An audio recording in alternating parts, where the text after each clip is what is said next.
பேதுரு சொன்னான், நீங்கள் மனம் திரும்புங்கள். அப்படி மனம் திரும்புவீர்கள் என்றால் உங்களுக்கு ஒரு கிஃப்ட் அருளப்படும். அந்த கிஃப்ட் என்ன? பரிசுத்த ஆவி. பரிசுத்த ஆவியை வரமாக தேவன் அருளுகிறார், கிஃப்டாக அருளுகிறார். நீங்க ஒரு பைக் வாங்கும்போது அதுக்கு என்ன இலவச கிஃப்ட் அறிவிக்கிறாங்களோ அந்த கிஃப்ட உடனே கொடுத்துருவாங்க. பைக்கை கொடுக்கும் போதே கொடுத்துருவாங்க. அதே போல நீ கிறிஸ்துவை உன் சொந்த இரட்சகராக ஏற்றுக்கொண்ட உடனேயே நீ பரிசுத்த ஆவி என்கிற வரத்தை பெற்றுக் கொள்கிறாய். இல்ல பிரதர், நீங்க தப்பா போதிக்கிறீங்க. ஏன் அப்படி சொல்றீங்க? அன்னைக்கு சீஷர்கள் வெயிட் பண்ணாங்கல்ல. திரும்பவும் சொல்கிறேன், சீஷர்கள் வெயிட் பண்ண காரணம் என்னவென்றால், இயேசு கிறிஸ்து காத்திருக்க சொன்னார். நான் போய் பரிசுத்த ஆவியை அனுப்புகிறேன், அதுவரைக்கும் வெயிட் பண்ண வேண்டும். வெயிட் பண்ணினார்கள். பரிசுத்த ஆவியானவர் இறங்கி வந்தார். அதுக்கப்புறம் எதுக்காக வெயிட் பண்ணும்? உதாரணத்துக்கு, இயேசுவின் சீஷர்களும் இயேசுவை நேசித்தவர்களும் எல்லோரும் வேறு பாஷையிலே பேசி, அங்கே இருந்தவர்கள் என்ன பாஷைகளை பேசினார்களோ அதே பாஷைகளிலே தேவனுடைய மகத்துவத்தை பற்றி அறிவித்த போது எல்லோரும் ஆச்சரியப்பட்டார்கள். ஆனால் சிலரோ விமர்சனம் பண்ணினார்கள். நமக்கு தெரியும், அதற்கு முன்பு உயிர் பயத்தோடு கூட ஒரு அறையிலே அடைந்திருந்தார்கள். ஆனால் இந்த சமயத்தில் பரிசுத்த ஆவியினாலே நிரப்பப்பட்டார்கள். பரிசுத்த ஆவியானவரின் வல்லமையினால் நிரப்பப்பட்டார்கள். எப்பொழுது பரிசுத்த ஆவியின் வல்லமையினால் சீஷர்கள் நிரப்பப்பட்டார்களோ, தயவு செஞ்சு கவனிங்க, அப்பொழுது அவர்கள் தைரியத்தாலும் நிரப்பப்பட்டார்கள். தேவன் நமக்கு பயப்படுகிற ஆவியை கொடாமல் பலமும் அன்பும் தெளிந்த புத்தியும் உள்ள ஆவியையே அருளி செய்திருக்கிறார். 1 அதிகாரம் 7வது வசனம் 2 தீமோத்தேயுவின் நிருபம். தயவு செய்து அதை நீங்கள் குறித்து வைத்துக் கொள்ளுங்கள். பரிசுத்த ஆவியினாலே நிரப்பப்படுகிற போது கண்ட்ரோலை இழந்து விடுவோம். நம்முடைய கண்ட்ரோல்ல நாம இருக்க மாட்டோம் என்று யாராவது சொன்னால், கண்ட்ரோல் இழந்து கையை தட்ட ஆரம்பித்து விடுவோம், கண்ட்ரோல் இழந்து கத்த ஆரம்பித்து விடுவோம், கண்ட்ரோல் இழந்து தீர்க்க தரிசனம் உரைப்போம், நாம் நம்முடைய கட்டுப்பாட்டிலேயே இருக்க மாட்டோம் என்று யாராவது சொல்வார்கள் என்றால் தயவு செஞ்சு கவனிங்க, அது வசனத்துக்கு விரோதமானது. காரணம், தீமோத்தேயுக்கு 2வது நிருபம் 1வது அதிகாரம் 7வது வசனம். தேவன் நமக்கு பயமுள்ள ஆவியை கொடாமல் பலமும் அன்பும் தெளிந்த புத்தியும் உள்ள ஆவியையே கொடுத்திருக்கிறார். கவனிங்க, தேவன் நமக்கு அருளி இருக்கிற ஆவி என்பது வல்லமை உள்ளது, 2வது அன்பு உள்ளது, 3வது செல்ஃப் கண்ட்ரோல். தெளிந்த புத்தி என்றால் அதுதான் அர்த்தம், செல்ஃப் கண்ட்ரோல். உன்னுடைய சரீரம் உன்னுடைய கண்ட்ரோல் இருக்கும், உன்னுடைய வாய் உன்னுடைய கண்ட்ரோல் இருக்கும். கொரிந்தியருக்கு எழுதின 1ஆம் நிருபம் 14வது அதிகாரம் 32 மற்றும் 33. கவனிங்க, தீர்க்கதரிசிகளுடைய ஆவிகள் தீர்க்கதரிசிகளுக்கு அடங்கி இருக்கிறதே. இல்லைங்க, அது நம்ம கண்ட்ரோல்ல இருக்காதுங்க. பரிசுத்த ஆவியால நிரப்பப்படும் போது நாங்க எங்க கண்ட்ரோல்ல இருக்க முடியாதுங்க. அப்படியாங்க? இல்ல, வேதம் தெளிவாக சொல்கிறது, தீர்க்கதரிசிகளின் ஆவிகள் தீர்க்கதரிசிகளுக்கு அடங்கி இருக்கிறது. அதே போல தேவன் கலகத்திற்கு தேவனாயிராமல் சமாதானத்திற்கு தேவனாயிருக்கிறார். பரிசுத்தவான்களுடைய சபைகள் எல்லாவற்றிலும் அப்படியே இருக்கிறது. என்ன இருக்குங்க? கவனிங்க, சபை எல்லாவற்றிலும். தேவன் கலகத்திற்கு தேவன் அல்ல. எந்த சபையா இருந்தாலும் சரிங்க, கலகத்திற்கு இடமாக இருக்கிற சபையாக இருக்கக்கூடாது. பரிசுத்த ஆவியான தேவன் எந்த சபையில் இருக்கிறாரோ அந்த சபையிலே ஒழுக்கம் நிரம்பி இருக்கும். அந்த சபைக்கு என்ற ஒரு ஆர்டர் இருக்கும், ஒழுக்கம் கட்டாயம் இருக்கும். அவர்கள் உட்கார்கிற விதத்திலே ஒரு ஒழுக்கம் இருக்கும், அவர்கள் பாடுகிற விதத்திலே ஒழுக்கம் இருக்கும், அவர்கள் ஜெபிக்கிற விதத்திலே ஒரு ஒழுக்கம் இருக்கும், கைதட்டுகிற விதத்திலும் ஒரு ஒழுக்கம் இருக்கும். வேதம் தெளிவாக சொல்லுகிறது, அவர் சமாதானத்திற்கான கர்த்தர், கலகத்திற்கு கர்த்தர் அல்ல. தேவனுடைய ஆவியை உடையவர்களுக்கு அவர்களுடைய ஆவி அவர்கள் கைக்குள் அடங்கி இருக்குமே தவிர கட்டுப்பாட்டை மீறி இருக்கவே இருக்காது. தேவன் நமக்கு எப்படிப்பட்ட ஆவியை அருளி இருக்கிறார்? பலமுள்ள ஆவியை அருளி இருக்கிறார், அன்புள்ள ஆவியை கொடுத்திருக்கிறார், தெளிந்த புத்தியுள்ள ஆவி, செல்ஃப் கண்ட்ரோல். கட்டுப்பாட்டை இழந்து ஆராதிப்பது, கட்டுப்பாட்டை இழந்து கைகளை தட்டுவது, கட்டுப்பாட்டை இழந்து கத்துவது, கட்டுப்பாட்டை இழந்து நடந்து கொள்ளுவது. அதுக்கு இன்னொரு பேர் வேற சொல்லுவாங்க, என்னது? இதுதாங்க எங்க நடைமுறை, இதுதாங்க எங்களுக்கு பழக்கம். அவங்கவுங்க பழக்கம் அவங்கவுங்களுக்கு, அவங்கவுங்க நடைமுறை அவங்கவுங்களுக்கு. யாருடைய நடைமுறை என்றாலும் யாருடைய பழக்கம் என்றாலும் இதோ ஒரு ஒழுக்கம் இருக்கும், ஒரு பேஸ் இருக்கிறது நம்முடைய ஆராதனைக்கும் நம்முடைய நடைமுறைக்கும். அதற்கு மூலாதாரமே பரிசுத்த வேதாகமம் தான். இந்த மூலாதாரமாக இருக்கிற பரிசுத்த வேதாகமத்தை விட்டு விலகி இதுதான் எங்க பழக்கம், இதுதான் எங்க நடைமுறை அப்படின்னா எப்படிங்க? எந்த பழக்கமா இருந்தாலும் எந்த நடைமுறையாக இருந்தாலும் பரிசுத்த வேதாகமத்துக்கு ஏற்றதாக இருக்க வேண்டும், அதன்படியானதாக இருக்க வேண்டும். யாரையும் விமர்சிக்க நான் முயற்சி செய்யவில்லை. ஆனால் தயவு செய்து வேதாகமத்தை பின்பற்றுங்கள் என்று சொல்கிறேன். வேதத்தின் பிரகாரம் போதிங்க, பைபிள் பிரகாரம் ஆராதனை செய்யுங்கள். உலகத்தாருக்கு முன்பாக கூக்குரல் இடுகிறவர்களாக, கலகத்தை உண்டாக்குகிறவர்களாக நம்முடைய சபைகள் இருக்கவே கூடாது. பேதுரு தெளிவாய் சொல்கிறார், நீங்கள் மனம் திரும்புங்கள், பரிசுத்த ஆவியின் வரத்தை பெற்றுக் கொள்வீர்கள். என்ன நடக்கிறது? தொடர்ந்து வாசிக்கலாம். அதற்கு முன்பு பேதுரு யாருக்கு முன்பு பயப்பட்டானோ, யாரை நினைத்து பயந்தானோ அவர்களுக்கு முன்பு தைரியமா எழுந்து நின்றான். That is what happens when you are filled with Holy Spirit. நீ பரிசுத்த ஆவியினால் நிரப்பப்படும் போது உனக்குள் காணப்படுவது என்ன தெரியுமா? தைரியம். நீ பரிசுத்த ஆவியால் நிரப்பப்படும் போது உனக்குள் காணப்படுகிற விஷயம், கடந்த காலத்தில் எதிலெல்லாம் நீ தோற்று போனாயோ அதே விஷயங்களில் நீ ஜெயிப்பாய். பரிசுத்த ஆவியினாலே நீ நிரப்பப்படுகிற போது உனக்குள் என்ன நடக்கிறது? அதற்கு முன்பு எந்தெந்த விஷயங்களில் பலகீனமாக இருந்தாயோ அந்த விஷயங்களிலே பலத்தை பெற்றுக் கொள்வாய். கடந்த காலத்தில் நாம பார்க்கிறோம், பேதுரு பயந்தவன். இயேசு கிறிஸ்துவை பிடிக்க வந்த சேவகர்களை கண்டவுடனே ஓடிப்போனவன். ஆனால் அதே பேதுரு அதே யூதர்களுக்கு மத்தியிலே, அதே எருசலேமிலே பயந்து ஓடலங்க, தைரியமாய் எழும்பி நின்றான். எங்க போச்சுங்க அவனுடைய பயம்? அகற்றப்பட்டது. அவனுக்குள்ள இருந்த பயம் என்னாச்சு? அவனை விட்டு ஓடி போச்சு. காரணம் என்ன? பரிசுத்த ஆவியானவர். எப்பொழுது பரிசுத்த ஆவியின் வல்லமையினாலே அவன் நிரப்பப்பட்டானோ தைரியத்தை பெற்றுக்கொண்டான். கடந்த காலத்திலே இருந்த பலவீனங்களிலிருந்து விடுதலையை பெற்றுக்கொண்டான். பரிசுத்த ஆவியினாலே நாமும் நிரப்பப்படும் போது விடுதலையை பெற்றுக்கொள்வோம். எவைகளை ஜெயிக்க முடியாமல் இருந்தோமோ அவைகளில் ஜெயிப்போம். எவைகளின் மீது நீ அதிகாரம் செலுத்த முடியாமல் இருந்தாயோ அவைகளின் மீது அதிகாரம் செலுத்துவாய். Happened in the life of Peter. பேதுருவும் சீஷர்களும் பரிசுத்த ஆவியினாலே நிரப்பப்பட்ட போது, பேதுரு மாத்திரல்லங்க, வேதம் என்ன சொல்லுதுன்னு பார்க்கலாம். அப்போஸ்தலர் 2:14. அப்பொழுது பேதுரு 11 கூட நின்று அவர்களை நோக்கி உரத்த சத்தமாய், ஓடிப்போன 11 பேர் இங்க எழுந்து நிக்கிறாங்க. பயந்து போன, பீதியோடு கூட இயேசு கிறிஸ்துவை விட்டு ஓடிப்போன 11 பேரும் எழுந்து நின்றார்கள். யாருக்காகங்க? ஆண்டவராகிய இயேசு கிறிஸ்துவுக்காக. நாங்கள் கிறிஸ்துவின் சாட்சிகள். அதுக்கு முன்னால இயேசு என்ற பெயரை சொல்லவே பயந்தவர்கள். கவனிங்க, இன்று 3 காரியங்கள். முதலாவது பேதுருவின் பிரசங்கம். எஸ், பிரசங்கத்தை ஆரம்பித்தான். பேதுரு பிரசங்கிக்க ஆரம்பித்தான். என்ன அந்த பிரசங்கத்தின் சாராம்சம் என்ன? 2வது அதிகாரம் 22வது வசனம் வாசிக்கிறேன். இஸ்ரவேலரே, நான் சொல்லும் வார்த்தைகளை கேளுங்கள். நீங்கள் அறிந்திருக்கிறபடி நசரேயனாகிய இயேசுவைக் கொண்டு தேவன் உங்களுக்குள்ளே பலத்த செய்கைகளையும் அற்புதங்களையும் அடையாளங்களையும் நடப்பித்து அவைகளினாலே அவரை உங்களுக்கு வெளிப்படுத்தினார். அவரை உங்களுக்கு வெளிப்படுத்தினார். இயேசு கிறிஸ்து உங்களுக்கு முன்னால் அற்புத அடையாளங்களை செய்தார். அவர் உங்கள் மத்தியிலே வாழ்ந்தார். இயேசு கிறிஸ்துவனுடைய சத்தியம் என்பது ஃபேக் அல்ல, ஃபேப்ரிகேட்டட் அல்ல, இல்லாததை இருப்பது போல சொல்வதில்லை. இயேசு கிறிஸ்து நம் மத்தியிலே சஞ்சரித்தார், நம்மோடே கூட வாழ்ந்தார், நமக்கு முன்பாக அற்புதங்களையும் ஆச்சரிய காரியங்களையும் செய்தார். பேதுருங்கே எதை குறித்து பேசுகிறான்? இயேசு கிறிஸ்து நம்மோடு கூட வாழ்ந்தார். இயேசுவின் ஜீவனை குறித்து, அவர் வாழ்ந்த வாழ்க்கையை குறித்து பேசினான். 2வது 23வது வசனம். முதலில் இயேசுவின் வாழ்க்கையை குறித்து பேசினான். இங்கே தேவன் நிர்ணயித்திருந்த ஆலோசனையின்படியேயும் அவருடைய முன்னறிவின்படியேயும் ஒப்புக் கொடுக்கப்பட்ட அந்த இயேசுவை நீங்கள் பிடித்து அக்கிரமக்காரருடைய கைகளினாலே சிலுவையில் ஆணியடித்து கொலை செய்தீர்கள். இயேசுவின் மரணத்தை குறித்து பேசுகிறான். இயேசுவின் ஜீவனை குறித்து பேசினான். இயேசு ஜீவித்தார்.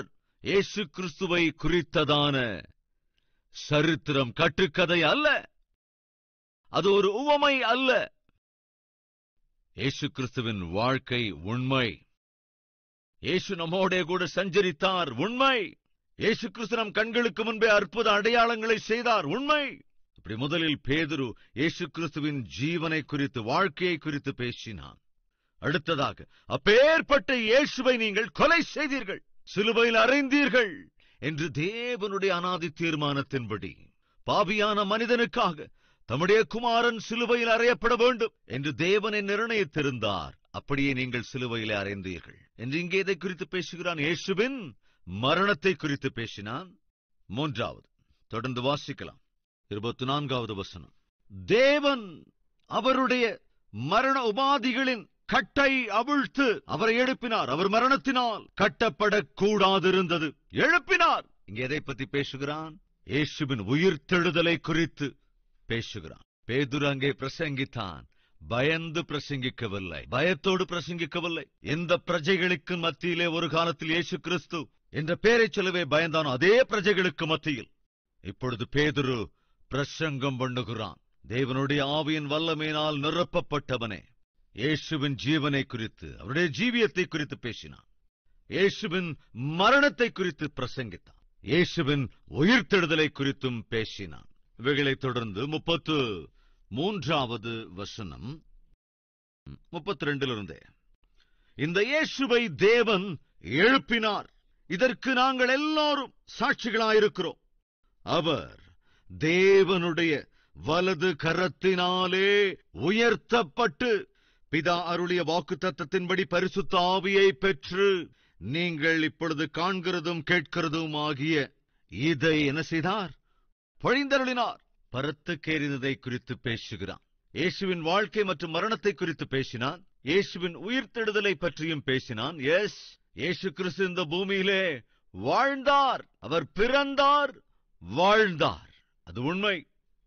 ஜனங்கள் எல்லோரும் மத்தியிலும் அற்புத ஆச்சரிய காரியங்களை செய்தார், உண்மை. நடக்க முடியாதவர்களை நடக்க வைத்தார், பார்வையில்லாதவர்களுக்கு பார்வை கொடுத்தார், பேச முடியாதவர்களை பேச வைத்தார், பாவியானவர்களுக்கு வாழ்க்கை கொடுத்தார், அவர்கள் பாவங்களிலிருந்து அவர்களை மன்னித்தார், எழுந்து கொந்தளித்த சமுத்திரத்தை கட்டளையிட்டு அமர்த்தினார், பாவியான மனிதனுக்காக சிலுவையிலே மரித்தார், அடக்கம் பண்ணப்பட்டார், தேவாதி தேவன் என்பதால் மரணத்தை ஜெயித்து மீண்டும் எழுந்தருளினார், பரலோகத்திலே தேவனுடைய வலது பாரிசத்திலே வீற்றிருக்கிறார், உண்மை. இயேசு கிறிஸ்துவை குறித்த சரித்திரம் உண்மை. நிறைய பேர் இன்னைக்கு அவங்கவங்க நம்பிக்கைக்கேற்றபடி பேசிக் கொண்டிருக்கிறார்கள். உண்மை என்ன தெரியுமா? ஒரு நாள் ஒரு வாலிபன் என்னோட கூட என் கார்ல வந்தான். லிப்ட் கேட்டான், நான் ஏத்துனேன், வந்து பக்கத்துல இருந்தான். அப்போ கேட்டேன், நீ கடவுளை நம்புறியாப்பா? நம்புறேன் சார். உங்க கடவுள் எப்ப பிறந்தாரு? அது என்ன சார், உங்க கடவுள் எங்கேயா பிறந்தாரு? அது தெரியல சார். சரி, அந்த கடவுள் யாருக்கு பிறந்தாரு? அதுவும் தெரியல சார். அந்த கடவுள் எவ்வளவு நாள் உயிரோடு இருந்தாரு? என்னமோ தெரியல சார். சரி, அதுக்கப்புறம் என்ன ஆனாரு? எதுவும் தெரியல சார். சரி, உங்க கடவுளை யாராவது அடக்கம் பண்ணாங்களா? அதுவும் தெரியாது சார். சரி, எங்க அடக்கம் பண்ண? அது தெரியும் சார். எங்க? கலர் இருக்கு சார். எங்க இருக்கு? குறிப்பிட்ட அந்த இடத்துல இருக்கு சார். விசித்திரம் என்னன்னா, அந்த வாலிபனிடத்துல கேட்டபோது, அந்த கடவுளை பற்றி நான் கேட்டபோது, கடவுள் இறந்து போனார், அடக்கம் பண்ணப்பட்டார், இதை தவிர வேற எதுவுமே தெரியல. He has no knowledge about his God. He knows only one thing, that his God is dead. இந்த தம்பிக்கு தெரிஞ்சிருந்ததெல்லாம், நான் நம்புகிற கடவுள் செத்து போய்விட்டார், கல்லறை கூட இருக்கிறது, அதை தவிர வேற எதுவும் தெரியல. இயேசு கிறிஸ்துவை குறித்து எந்த கேள்வி கேட்டாலும் அந்த கேள்விக்கான பதில் பரிசுத்த வேதாகமத்திலே இருக்கிறது. இயேசு எங்க பிறந்தார்? பெத்லகேமிலே பிறந்தார். யாரிடத்திலே பிறந்தார்? கன்னியான மரியாளிடத்திலே பிறந்தார். எப்பொழுது பிறந்தார்? எக்ஸாக்டாக 2000 வருடங்களுக்கு முன்பு பிறந்தார். எதற்காக பிறந்தார்? அழிந்து போய்க் கொண்டிருக்கிற மனிதனை தேடி தேடி அவனை ரட்சிப்பதற்கு, மனிதன் செய்கிற பாவங்களுக்கான பிராயச்சித்த பலியாக தம்மை தாமே சிலுவையிலே அர்ப்பணிப்பதற்காகத்தான் இயேசு பிறந்தார். எத்தனை வருட காலம் இந்த உலகத்தில் இருந்தார்? 33 வருடம் இந்த உலகத்தில் இருந்தார். எங்கே சிலுவையில் அறையப்பட்டார்? எருசலேமிலே சிலுவையில் அறையப்பட்டார். என்று அவர் சிலுவையில் அறையப்பட்டார்? ஒரு வெள்ளிக்கிழமையிலே சிலுவையில் அறையப்பட்டார். எங்கே அவர் அடக்கம் பண்ணப்பட்டார்? கல்வாரி மலை பகுதியிலே ஒன்றில் அடக்கம் பண்ணப்பட்டார். ஒரு தோட்டத்திலே குகையில் அடக்கம் பண்ணப்பட்டார். இப்பொழுது அந்த கல்லறை எப்படி இருக்கிறது? திறக்கப்பட்டிருக்கிறது. ஏனென்றால் அவர் கல்லறையிலே இல்லை, மரித்து திரும்பவும் உயிர்த்தெழுந்தார். அவர் திரும்ப உயிர்த்தெழுந்த நாள் உண்டு. எந்த நாள்? ஞாயிற்றுக்கிழமை. இயேசு கிறிஸ்துவுக்கு மாத்திரம்தான் 3 நாட்கள் உண்டு. ஒன்று பிறந்த தினம், 2வது அவர் மரித்த தினம், 3வது மரணத்தை ஜெயித்து மீண்டும் உயிர்த்தெழுந்த தினம். அவர் மரித்து திரும்ப உயிர்த்தெழுந்தார். பேதுருவின் பிரசங்கத்தின் சாராம்சம் அதுதான். இயேசு கிறிஸ்துவின் ஜீவியத்தை குறித்து பேசினான். அவர் உண்மையுள்ளவர். அவருடைய வாழ்க்கையை நாங்கள் கண்ணார கண்டிருக்கிறோம். அவரோட கூட இருந்திருக்கிறோம். It is not a story. அவரை குறித்த காரியம் என்பது சொல்லப்படுகிற கதை அல்ல, ஒரு கற்பனை காவியம் அல்ல. இயேசு கிறிஸ்துவின் வாழ்க்கை உண்மை. அவர் பெத்லகேமிலே பிறந்தார், அது உண்மை. கலிலேய பட்டணத்தை சுற்றியுள்ள பகுதிகளிலெல்லாம் சுற்றி சுவிசேஷத்தை அறிவித்தார், உண்மை. பாவிகள் எல்லோரையும் நேசித்தார், உண்மை. 5 அப்பங்களையும் 2 மீன்களையும் அநேக 1000 பேருக்கு பகிர்ந்து கொடுத்தார் என்பதும் உண்மை. செத்துப்போன சவங்களையும் திரும்ப எழுப்பினார், உண்மை. எப்படி சொல்ல முடியும்? இதெல்லாம் எப்படி சொல்ல முடியும்? காந்தி மகாத்மா நம்முடைய தேசத்திலே பிறந்தார், உண்மையா இல்லையாங்க? உண்மையா இல்லையாங்க? மகாத்மா காந்தி பாரத தேசத்தவர், நிஜமா இல்லையா? காந்திஜி நம்முடைய தேசப்பிதா, உண்மையா இல்லையா? காந்திஜி நம் தேசத்திற்காக உயிரையே கொடுத்தார், உண்மையா இல்லையா?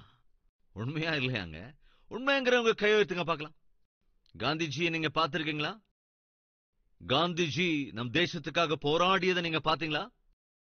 காந்திஜி உப்பு சத்தியாகிரகம் செய்ததை பாத்தீங்களா? காந்திஜி தேசத்துக்காக உயிரையே கொடுத்ததை நீங்க பாத்தீங்களா? எப்படிங்க நம்புறீங்க? சரித்திரத்திலே எழுதப்பட்டிருக்கின்றது. காந்திஜியின் வாழ்க்கை டாக்குமெண்ட் ஆகி இருக்கிறது. அவர் எங்கே பிறந்தார்? எந்த வருடத்தில் பிறந்தார்? அவர் வாலிப பிராயத்தில் எங்கே படித்தார்? என்ன படித்தார்? இந்திய தேசத்துக்காக என்ன செய்தார்? சுதந்திரத்திற்காக எப்படியெல்லாம் போராடினார்? எப்படி நம்முடைய தேசத்திற்காக தம் உயிரையே அர்ப்பணித்தார் என்பது எல்லாமே எழுதப்பட்டு வைத்திருக்கிறது, டாக்குமெண்ட் பண்ணப்பட்டிருக்கிறது. ஒரு இடம் இருக்கு, நாம் ஒரு வீடு வாங்குறோம்னு வச்சுக்கோங்களேன். அந்த வீடு வாங்கினதுக்கு அப்புறம் இது என்னுடையது அப்படின்னு சொல்லுவோம். உங்களுதா? இந்த வீடு உங்களுதா? ஆதாரம் என்ன? அப்ப என்ன சொல்லுவோம்? டாக்குமெண்ட்ஸ் இருக்குங்க. என்ன சொல்லுவோம்? டாக்குமெண்ட்ஸ் இருக்குங்க.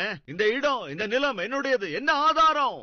டாக்குமெண்ட்ஸ் இருக்குங்க. அந்த டாக்குமெண்ட்ல எழுதப்பட்டு இருக்குங்க, இந்த இடம் குறிப்பிட்ட சமயத்திலே இவர் வாங்கியிருக்கிறார், குறிப்பிட்ட தொகையை கொடுத்து வாங்கிக் கொண்டார், குறிப்பிட்ட நபரிடமிருந்து வாங்கி இருக்கிறார் என்பது டாக்குமெண்ட்ல எழுதப்பட்டிருக்குங்க.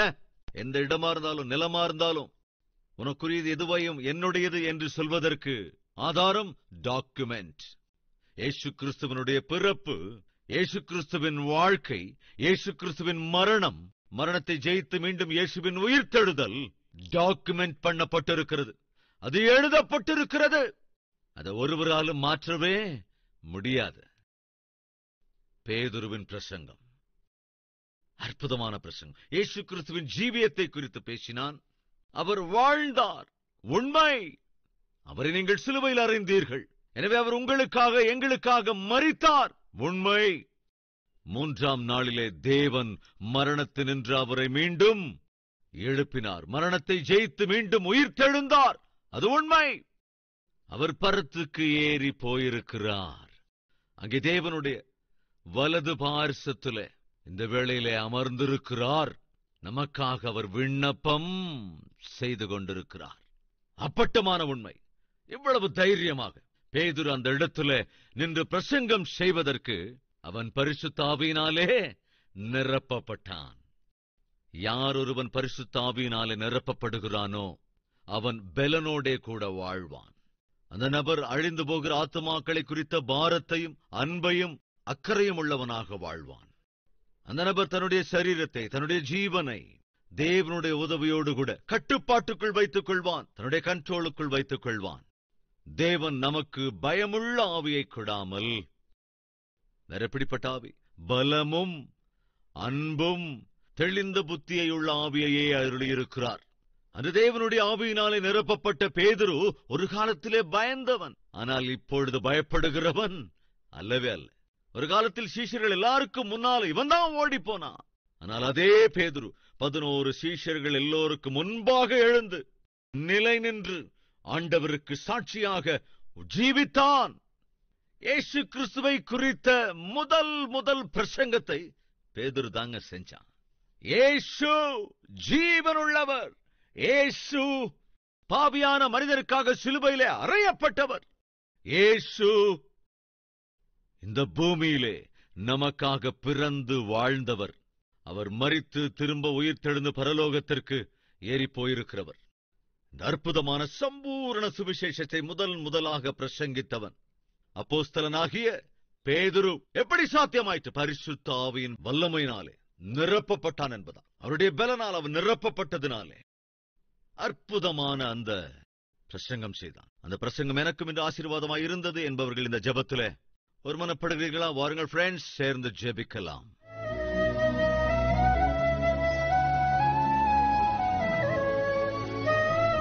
அன்பின் பிதாவே, பேதுரு யாருக்கு ஒரு காலத்தில் பயப்பட்டானோ அவர்களுக்கு முன்பாகவே தைரியமாய் யாரை குறித்து அறிக்கை செய்வதற்கு பயந்தானோ அதே இயேசுவின் நாமத்தை இன்று எழும்பி அறிவித்தான். பரிசுத்த ஆவியானவரே, எனக்குள்ளிருந்து உம்முடைய கிரியைகளை நடப்பியுங்கப்பா. எதற்குமே பயப்பட தேவையில்லாத பலனை எங்களுக்கு அருளி செய்யுங்க.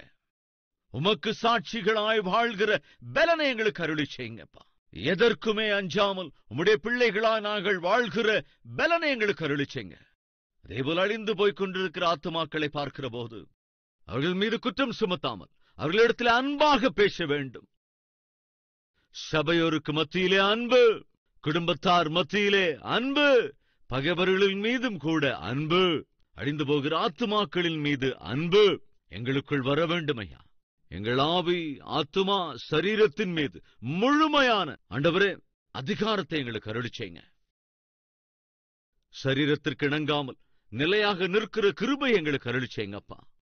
உம்முடைய சித்தத்தை உணர்ந்து உம்மை மகிமைப்படுத்துகிற பிள்ளைகளா இருக்கும்படியான கிருபையை அருளி செய்யுங்க. இது முதற்கொண்டு ஆண்டவரே, உம்முடைய சீஷர்கள் என்று எவ்விதத்திலே உமக்கு வைராக்கியமாய் நின்று வாழ்ந்தார்களோ அதே போல நாங்களும் வைராக்கியத்தோடு வாழ்ந்து மனம் திரும்பியிருக்கிற நாங்கள் பரிசுத்த ஆவியானவரை பெற்றிருக்கின்றோம் என்ற சத்தியத்தை உணர்ந்தவர்களாய், பரிசுத்த ஆவியானவரே உம்முடைய ஆவியின் வழிகாட்டுதலின்படி நாங்கள் நடக்கும்படியாக உம்முடைய பிள்ளைகளாக ஆண்டவரே கிறிஸ்துவின் சாயலுக்குள்ளாக எங்களை மாற்றும்படி இயேசு கிறிஸ்துவின் நாமத்தில் வேண்டிக் கொள்ளுகிறோம் பிதாவே.